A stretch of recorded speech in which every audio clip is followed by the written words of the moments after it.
Jeste li ikada stavljali ovu fantastičnu biljku na ruke? Danas ćemo vam pokazati šta će se dogoditi ako to učinite uz još jedan specijalan dodatak. Zato obavezno ostanite sa nama do kraja videa jer ćete biti iznenađeni i oduševljeni.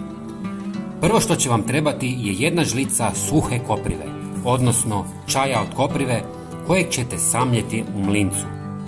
Vjerojatno vam je čudno da usitnjavamo koprivu, ali tako će puno brže ispustiti svoje hranjive sastojke. Prijatelji, bilo bi nam drago da nam u komentarima napišete odakle nas gledate. Zatim u posudu ulijte oko 3 decilitara vruće vode i dodajte usitnjenu suhu koprivu. Sve dobro promiješajte .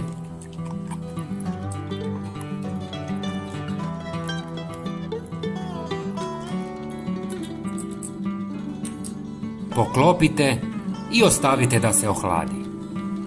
Nakon što se ohladila, procijedite kroz gazu kako bi imali potpuno čistu tekućinu.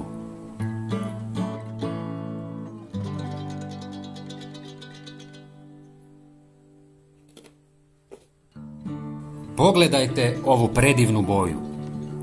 Čaj od koprive je puno intenzivniji kada se kopriva prethodno samelje u mlincu. Potreban nam je još jedan sastojak, a to je organsko ekstra kvalitetno maslinovo ulje. Dodajte 1 ili 2 žlice maslinovog ulja i dobro miješajte 2 minute. Maslinovo ulje i kopriva su dva iznimno korisna prirodna sredstva koja zajedno čine izvrsnu kombinaciju za njegu kože na rukama, licu i tijelu.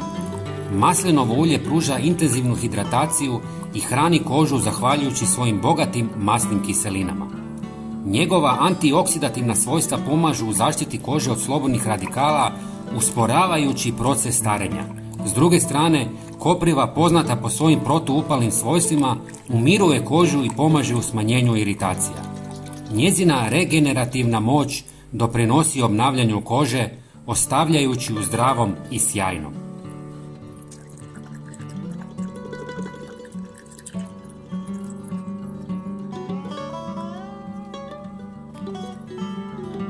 Namažite kožu svaki dan i vrlo brzo ćete primijetiti promjene. Dragi prijatelji, bilo bi nam drago da podijelite ovaj video sa svojim prijateljima i pretplatite se na naš kanal. Hvala vam puno. Pozdrav!